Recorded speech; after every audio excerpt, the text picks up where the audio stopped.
Harvard ప్రొఫెసర్లతో CM Revanth భేటీ అయ్యిండు. అన్న బయలుకి పోతాడు. ఎడిపోతాడు? సౌద్ అవుతాడు, బయలుకి పోతాడు. ఎవరు? మా నల్లమల్ల పులిగారు. సో అన్నట మరి ఆ సార్లతో భేటీ అయినట విద్యా ప్రమాణాల పెంపై కీలక చర్చలు చేసింది. కీలక చర్చలు చేసి అయిపోయా, నవ్విండు. ఎవనో ముంచుతాండి అలా. అమెరికా పర్యటనలో ఉన్న సీఎం రేవంత్ రెడ్డి హార్డ్వర్డ్ యూనివర్సిటీలోని కెన్నడీ స్కూల్లో క్లాసుల విరామ సమయంలో అక్కడి ప్రొఫెసర్లతో భేటీ అయ్యిండు. హార్డ్వర్డ్ వెస్ట్ provost, Harvard ex head professor Dustin టిన్స్లీ,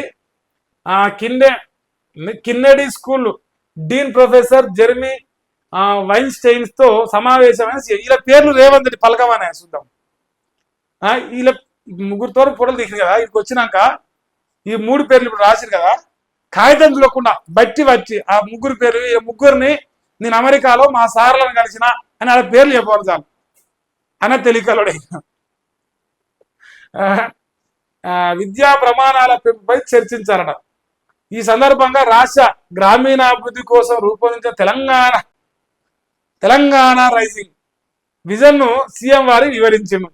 విద్యారంగం ఇంగ్లీష్ వచ్చిందా అని మరి నాకు అదో డౌట్. మళ్ళీ ఇదో పరిచయం వచ్చింది. ఇప్పుడు అడిగితేనే కోపం చేస్తుంది. ఇప్పుడు నీకు ఇంగ్లీష్ రాదండి, ఇంగ్లీష్ వస్తేనే పోతారండి. మరి వాళ్ళు చెప్పేది ఇంగ్లీష్ చదువా? మరి నీకు ఇంగ్లీష్ రానప్పుడు చదువుతున్నావా? మరి దొంగ బయలు లెక్క డంప్కిలు కొడుతున్నావా? ఏమో నాయన, అదో డౌట్ ఉంది నాకు. ఏంది?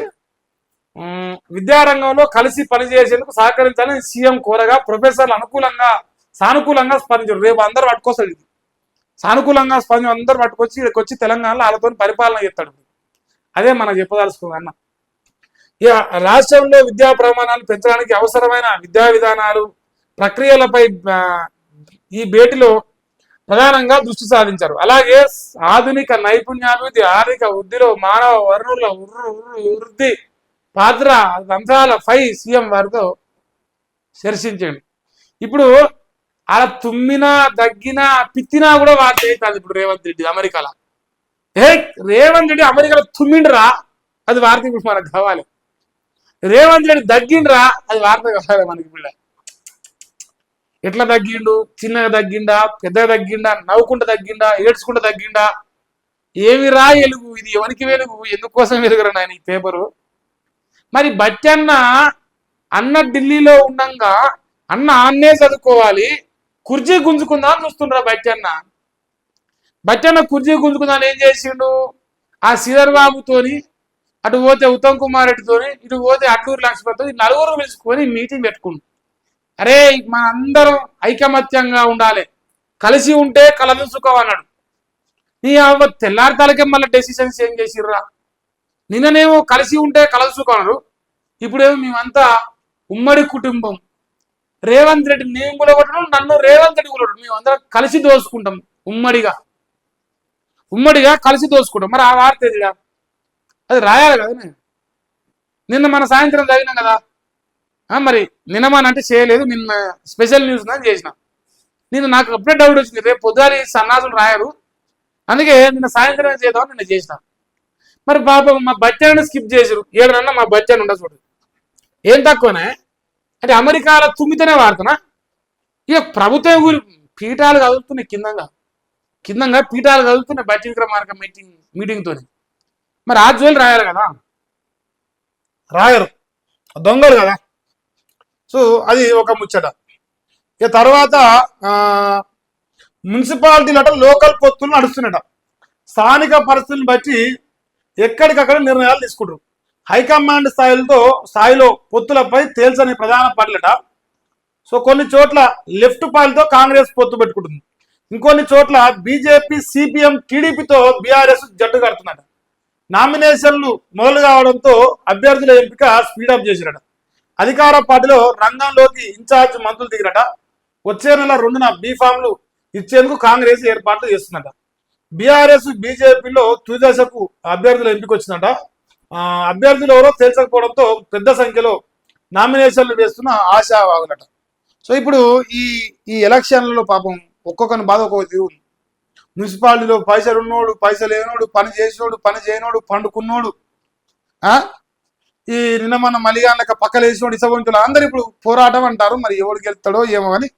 ఓటుకో 4-5 వేలు అయితే ఎటుపోయా. పెద్ద పెద్ద మున్సిపల్ అయితే ఓటుకి 20,000 కూడా పోతున్నాయి. మా రాజ్యాంగ అయితే 20,000 కూడా ఇస్తాడు. గెలవాలి కదా అంతే. సో మరి మున్సిపల్ ఎన్నికల్లో పొత్తులట ఈ పార్టీ ఆ పార్టీ అందరు కలిసి పొత్తు కలిసి గెలిపే లక్ష్యంగా పొత్తులు పెట్టుకుంటారు అంతే. ఏ సిద్ధాంతం లేదు, ఏది లేదు, మనం గెలవాలి అంతే. గెలిస్తే చాలు, ఏ పొత్తుతో పని లేదు. అది ఒకటి నడుస్తుంది. ఇక నిన్న సాయంత్రం నేను చెప్పలేదు, ఇది ఒకటి చెప్పాలి నా. ఇంకా ఇది చెప్పవలసి వస్తుంది. మరి పేపర్ రాసిన ఆయన ఏమి లేదా. ఇప్పుడు ప్రియుని మీద ప్రేమ ఎక్కువైంది. ఎంత ప్రేమ ఎక్కువైందంటే అమ్మను అయ్యలు చంపేంత ప్రేమ ఎక్కువైంది ప్రియుని మీద. ప్రేయస్కి లైలా మజ్నునా ఇంకేందా షాజహాన్, ముంతాజ్ బేగం, ఇటువంటి పేర్లు పెట్టాలి మరి అక్కకు. అక్క చాలా గొప్ప పని చేసింది నాయన. ఇగో లవ్ మ్యారేజ్కి ఒప్పుకోలేదని పేరెంట్స్ను చంపిన బిడ్డ. ఈ ఆచారం దంపతుల మృతి కేసులో కూతురే నిందితురాలట. ఇన్స్టాలో పరిచయమైన వ్యక్తి కోసం ఈ దారుణం చేసింది. ఇన్స్టాగ్రామ్ తెలుసా మీకు, వాడతారా? దాంట్లోట. సో అబ్బాయి కులం వేరని ఒప్పుకోకపోవడంతో హత్యకు ప్లాన్ చేసింది. మోకాల నొప్పులు తగ్గిస్తామనంటూ మత్తు ఇంజక్షన్లు ఇచ్చింది బిడ్డ. సో ఇద్దరికి హెవీ డోస్ ఇచ్చి హత్య చేసింది. నిందితురాలు ఆసుపత్రిలో నర్స్ అట. అక్క ఏం చేస్తాంది? నర్సు పని చేస్తాంది. అమ్మ నాయన ఇప్పుడు వాళ్ళ నాయన ఏం చేసినట్టే, చిన్నప్పుడు నా బిడ్డ బాగా చదువుకోవాలి, బాగా పెద్ద కావాలి, మందికి డాక్టర్గా పని చేయాలని వాళ్ళ నాయన కష్టపడి చదివించింది. బిడ్డకు రూపాయి కూలికి పోయి 4 పోయి తెచ్చి వాళ్ళు 25 ఏళ్ళు ఉంటాయి. ఏమకు ఎంత ఉన్నాయో 25 ఏళ్ళు కన్నమ్మ బాలు ఆడి బిడ్డను చదిరు. ఎట్లా చదిరు? కన్నమ్మ బాలు ఆడి బిడ్డను, నా బిడ్డ మంచిగా బతకాలి, మంచిగా మొగాన్ని చేసుకొని నిమ్మలంగా బతకాలి, కూలినాలు చేయకుండా నా బిడ్డ చదువుకొని నీడకు బతకాలి అనుకొని రెక్కల ముక్కల కష్టం చేసి 7 వరిసి రూపాయి తెచ్చి బిడ్డను బయట ఫీజులు కట్టి చదివించింది. ఆమె చదివిన చదువు ఏం చేసింది? ఇప్పుడు ఏం చేసింది? అమ్మ నాయనని చంపడానికి పనికి వచ్చిన ఆమె చదువు ఇప్పుడు నర్సు పని. ఏది? ప్రియుని కోసం, ప్రియుని మోజుల. ఇంకా పచ్చగైపాడు ప్రియుని మోజుల. ఇప్పుడు నేను నాకేం గుర్తుకొచ్చిందంటే 25 ఏళ్ళు వాళ్ళ సావుకి రోజంత స్థితి వేర్చిరాలు, రోజు రెక్కల కష్టం చేసి వాళ్ళ సావు ఎట్టరాలని స్థితి వేర్చి బిడ్డకు చదివిపించారు. ఇది రోజు తెచ్చి 300, 200, 150 కూలి నాలు చేసి బిడ్డకు కుప్ప కట్టి స్థితి వేసినట్టు ప్రజలతో స్థితి వేసి ఆమెను చదివిపిస్తే ఆమె సమ్మి కూర్చుంది. ఇప్పుడు మహాతల్లి అమ్మో, ఈ వార్త నిన్న నుంచి సర్క్యులేట్ అవుతుంది. వద్దు నాయన. ఇక వాడు ఎమ్మెల్యే అట, జనసేన వాడిని పెద్ద రచ్చ అంది. వాడు 27 ఏళ్ళకి ఎమ్మెల్యే అయినట. వాడు ఇప్పుడు వాట్సాప్ లో, ఇన్స్టాగ్రామ్ లో మెసేజ్, సార్ కంగ్రాచులేషన్స్ అంటే కథ. ఇప్పుడు ఆయన 5-6 సార్లు ప్రెగ్నెంట్ చేసి వదిలేసినట్టు ఇప్పుడు ఆయన రోడ్ ఎక్కింది. అదో పెద్ద రచ్చ నడుస్తుంది తెలంగాణ ఏపీ 2 రాష్ట్రాల్లో. సో ఇప్పుడు ఈ అక్రమ సంబంధాలు, ఈ ప్రేమల వల్ల సంపుకుండు కాడిపోయింది. ఒకప్పుడు లేచిపోవడో లేదంటే ఇంకోటో జరిగేది. లేచిపోతే మళ్ళీ రావాల్సింది నాయన. పెళ్ళి అయినా సరే, పెళ్లి కానైనా సరే. పెళ్ళి అయిన వాళ్ళు కూడా ఇప్పుడు అంతకిస్తారు. ఇప్పుడు ఇదంతేందుకు? నిమ్మలంగా మనిషినే చంపితే ఇంకా అడ్డు లేకుండా పోతుంది. సంపూర్ణ నేర్చింది ఈ మధ్యలో. మన ఇందిరమ్మ రాజ్యం ఏం చేస్తుంది? ఎంతమంది చంపినా ఎవరి మీద ఏం కేసులు లేవు. పెళ్ళాన్ని మొగడు చంపినా, మొగడు పెళ్ళాన్ని చంపినా, ప్రేయరాలు చంపినా, ఎవరు చంపినా ఇందిరమ్మ రాజ్యంలో police friendly policing, rising policing నడుస్తుంది. వాళ్ళు ఏం చేస్తారు? బాగా చంపిర్రు అబ్బాయి, చంపితే పోయి పోస్ట్ మార్టం చేస్తాం అంతే, పంచనామా రాస్తాం.